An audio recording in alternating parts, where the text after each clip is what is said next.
Hello students, this module I am going to talk to you about the rise of the Dalits as a political and a social category.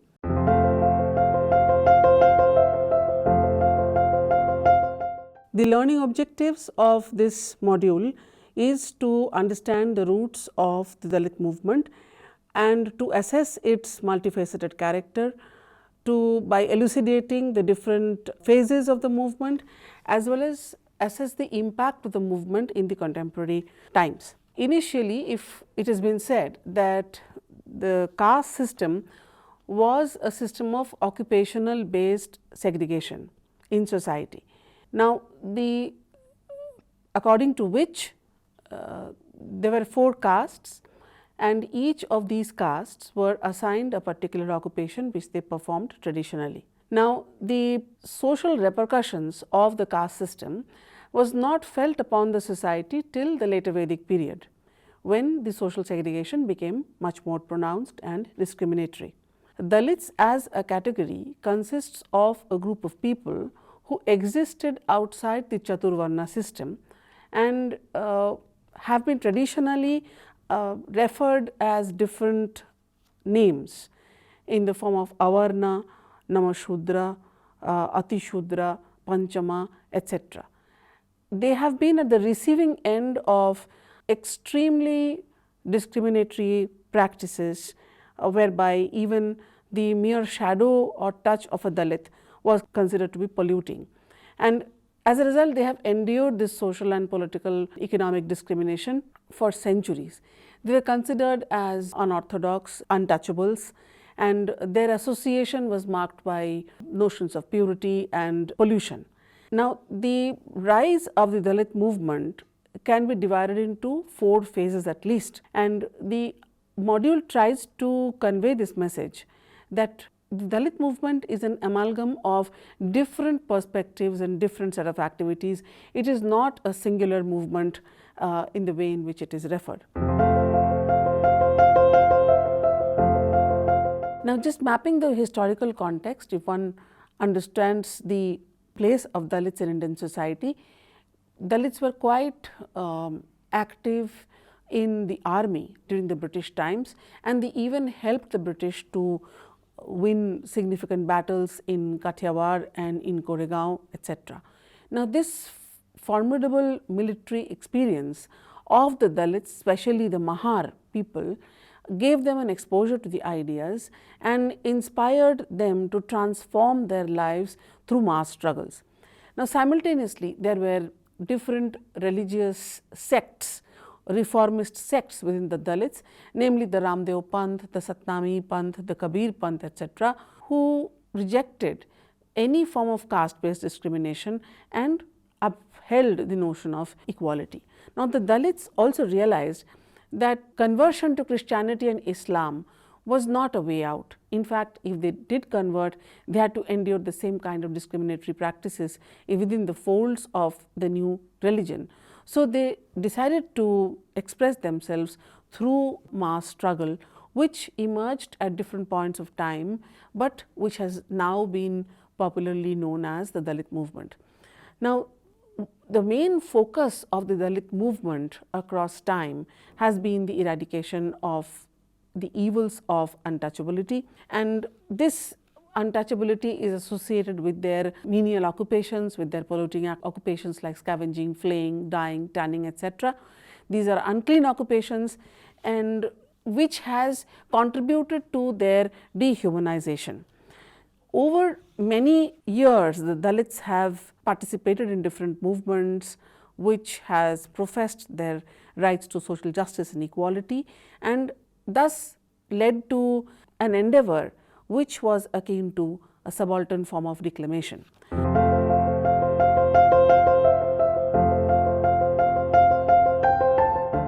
Now, if one were to look at the phases of the Dalit movement, the phase 1, I will talk about the role of Jyotiba Phule, Dr. Ambedkar and E.V. Ramaswamy Periyar. Now, Jyotiba Phule was one of the earliest and one of the most renowned caste-based social reformers of the 19th century. And his goal was to annihilate the caste-based discrimination system. According to him, education was the foundation of progress in all societies, and keeping the aim of education at the forefront, fully established the Satyashodhak Samaj with the aim of securing the rights of the Dalits. And he was also in favor of educating the women, the lower caste, etc., whom he tried to attract by setting up separate schools. As far as Dr. B.R. Ambedkar was concerned, we all know that he was very strongly against this practice of untouchability and in favor of equality, and was active in Maharashtra since the 1920 onwards. Deeply influenced by the Marxist ideology, he wanted to forge a link between the anti-caste movements and the working class movements, and he even stated that he was one of the proponents of the dual system theory, and he stated that capitalism and Brahmanism were the two separate systems of exploitation against the disadvantaged sections of society. But what was problematic about Ambedkar was that though he gave a very holistic overlap of ideologies, he failed to delineate the exact methodology through which the intersection of these oppressive systems could be tackled. 1930s saw a very strong ideological struggle between Ambedkar and Gandhi on the issue of separate electorates for the Dalits. While Gandhi felt that the issue of untouchability was a social issue, it was an issue internal to the Indians, Ambedkar felt that the need for separate electorates for the oppressed castes was a step ahead for ameliorating their condition. And what resulted was the Pune Pact, according to which a compromise was struck, and Ambedkar had to step down. Gandhi's idea prevailed. Separate electorates was not granted to the Dalits, and this was followed by nationwide protests.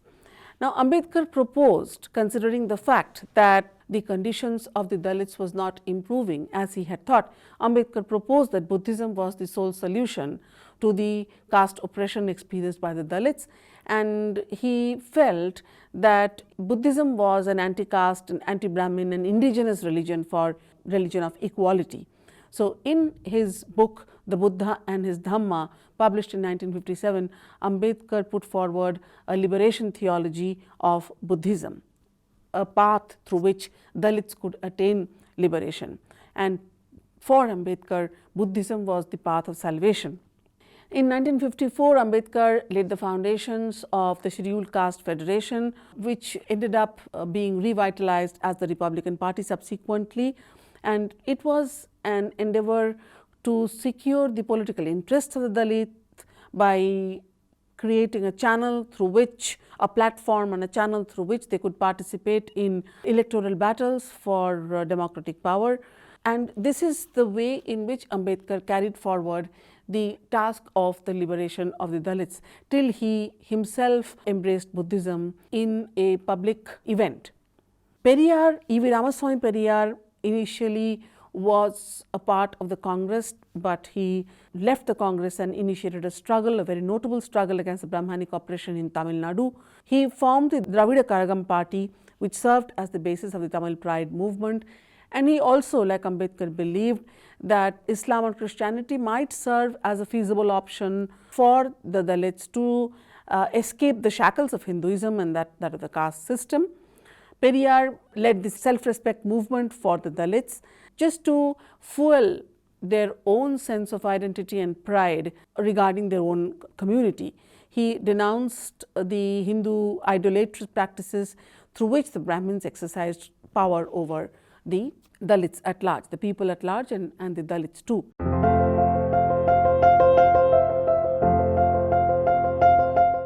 Now, the phase 2 of the movement concerns the activities of Dalit Panthers, and it marks a new phase of the Dalit movement, and this creates different kind of a path of the Dalit movement than what the Dalits had followed so far. The Dalit Panthers were inspired by the Black Panthers in the United States. They emulated the Naxalite ideology, and they did not shy away from following the path of violence in order to achieve what they wanted to achieve. They were unhappy with the way in which the Republican Party had fashioned itself, and therefore they moved out of the Republican Party and gave a different kind of a character to the Dalit movement at large. They condemned and discarded the dominant cultural discourse. They wrote poems, stories, plays to effectively vocalize their protest against the dominant Hindu intellectual traditions, and a new kind of protest was seen with the Dalit Panthers. This creative spirit of protest also led to the creation of Dalit Sangharsh Samiti all over the country, and they also launched a battle against the rights, against the practices of the upper caste men over Dalit women. They questioned the challenges of the Dalit, they challenged the atrocities that the Dalits faced, and they were even willing to take that fight to the streets, the fight against caste-based restrictions and norms. But what the Dalit Panthers failed in was that they failed to move beyond militancy. They failed to articulate a socio-economic program which would be suitable for the new order, and therefore they could not create vision of total transformation that they had claimed.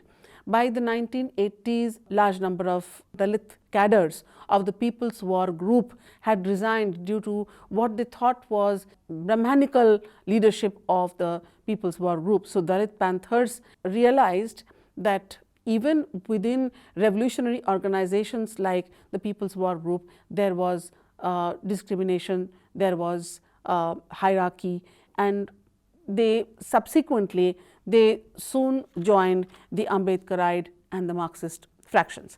Now, what is understood as the new Dalit movement was inspired by the radical ideology of Dalit Panthers, and the most basic and the most powerful message that the Dalit Panthers gave was that the dehumanization of the Dalits would not be tolerated. Dalits have to be recognized as human beings.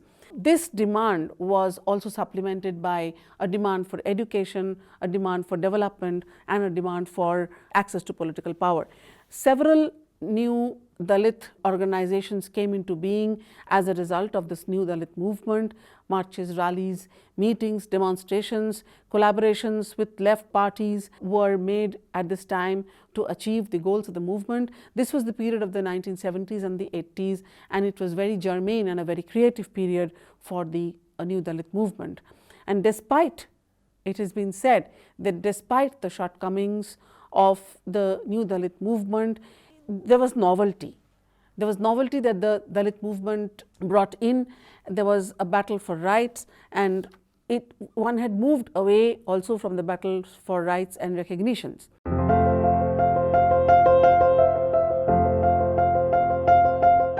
Now, the third phase of the rise of the Bahujan Samaj Party.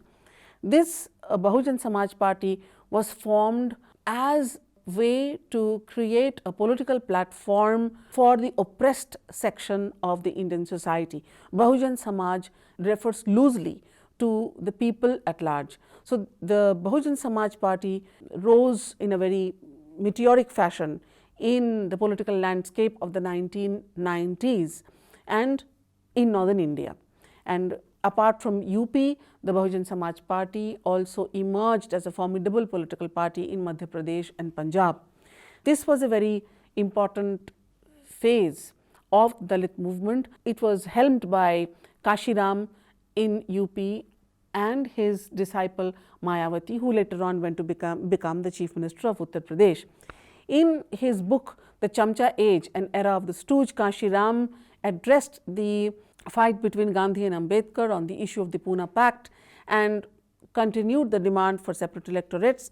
According to him, the Chamcha Age began with the Pune Pact, which had allowed stooges to populate the political landscape, and this act of being a stooge was seen in different aspects of the Indian society at large. And he proposes, Kashiram proposes, two kinds of solution for the annihilation of this era. Social action could be short term, political action, cultural change and control would be part of the long term strategy, and a more durable one for bringing about social transformation. So, awakening squads like Dalit Shoshit Samaj Sangharsh Samiti were formed during this period, which would lead the battle for change through social action. Kashiram himself formed the Backward and Minority Communities Employees Federation, BAMSEF, which still remains active in order to attain this objective. Following Kashiram, Mayawati could take over as the first Dalit woman who became appointed as the Chief Minister of Uttar Pradesh in 1995, and Mayawati was anti-Brahmanical, Mayawati was anti-Hindu. The anti-Hindu stance of the BSP was sedimented and rigorously vocalized under Mayawati's leadership. Mayawati gained national attention for critiquing Gandhi's patronizing remarks when he coined the term Harijans to refer to the scheduled castes. And the reaction of Mayawati, in fact, was much more strident against Gandhi as far as his position regarding the Dalit movement is concerned. Members of the Congress protested as a result of Mayawati's stance in the parliament, and subsequently a petition was filed in the Allahabad High Court demanding that all lectures of Mayawati would be forbidden because of the way in which she criticized Gandhi, criticized the leaders, all who had ostensibly fought for the amelioration of the status of the Dalits that was part of the Indian society.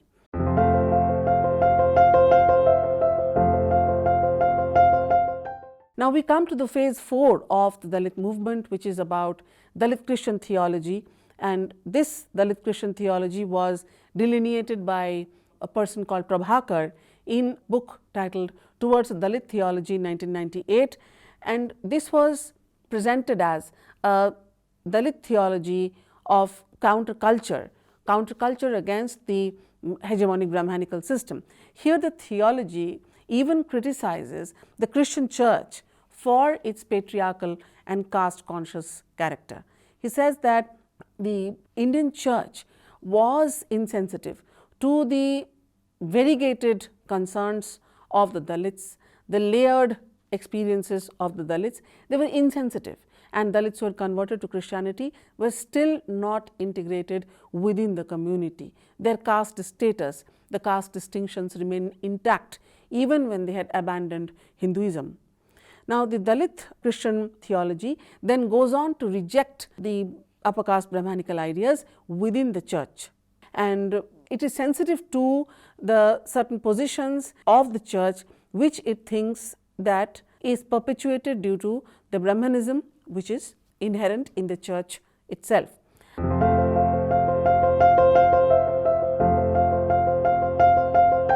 Now, one of the important things that we see regarding the Dalit movement in contemporary times is its enormous digital presence, which has vitalized the Dalit movement and kept it alive. The cyberspace and the internet has increased the outreach capacity of the Dalit movement, and it has had many benefits for the Dalits generally, as it has created a potential for dialogue at the regional, national and international levels. The cyberspace has created the possibility of invigorating the Dalit counter public. Dalit activists who represent different strands of the movement can engage and do engage in cultural communication with each other through these cyber groups. In fact, the internet has provided the Dalit movement with a tool to build bridges as far as the cyberspace is concerned. This creative character of the internet has taken the Dalit movement further. The questions of Dalit identity, questions of religion and political issues provide an opportunity for vibrant interaction as far as these groups are concerned in the current post-Ambedkarite era.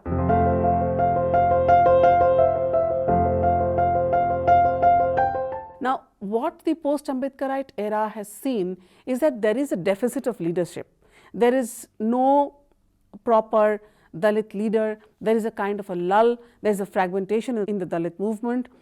The BSP, which had increased its political base and increased its importance amongst the oppressed people in Uttar Pradesh and in other parts of the country, was inclusive, but it did not do very well electorally. The post-Ambedkar Dalit movement has successfully provided opportunities to think about alternative ways in which the Dalit movement can be revitalized. This is almost complementary to the goals of social mobility that the scheduled castes have. The scheduled castes aspire for themselves. Now, the shortcomings, talking about the shortcomings of the Dalit movement, which are very evident, as I have mentioned earlier, that the movement lacks a strong and steady leadership currently, and also a kind of a nuanced political stand by Dalit organizations. The other criticism against the Dalit movement is that after more than 70 years of influence, the movement has still remained a reformist one. It has mobilized along caste lines, but it has not destroyed the caste system.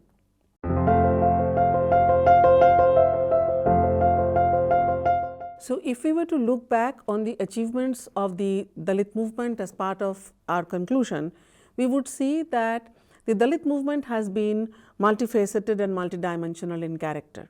It has taught us several strategies of protest, several kinds of ideologies which has animated the Dalit public sphere.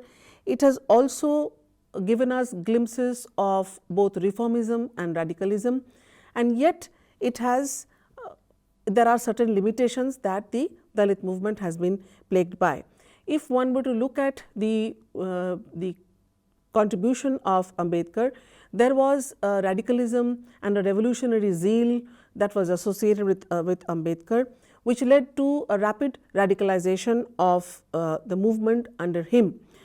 But beyond Ambedkar, in the post-Ambedkar era, there have been several strands. The emergence of the Bahujan Samaj Party did mark a popularization and expansion of the movement, a popular spread of the movement in different parts of the country. And as I have said, that it is regarded as a silent revolution almost by Christopher Jaffrelot.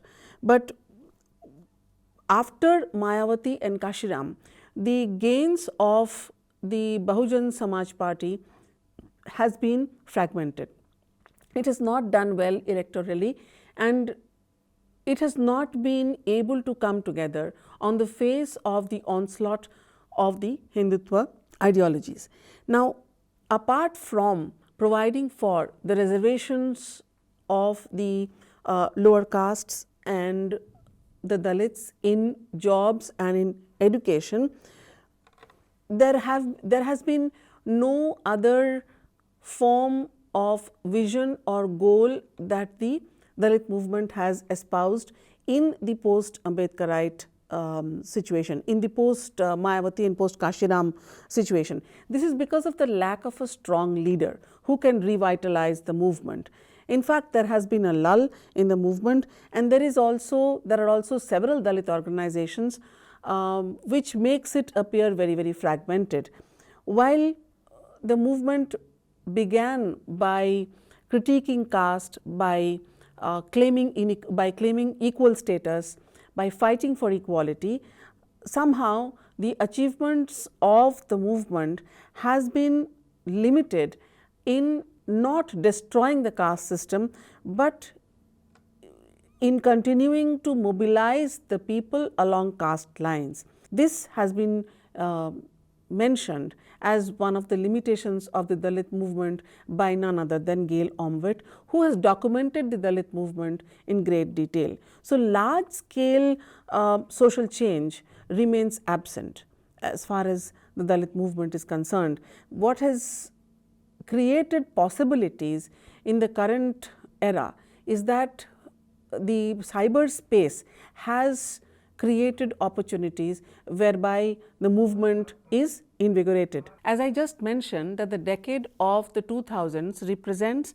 a very imaginative phase for the Dalit movement, and it claims to reinvigorate the Dalit movement because of the expansion of the information and communication technology, whereby various strands of the Dalit movement will be in dialogue with each other. It has created new possibilities, and it has led to an increasing outreach and effectiveness, and contributed to an effectiveness of the movement.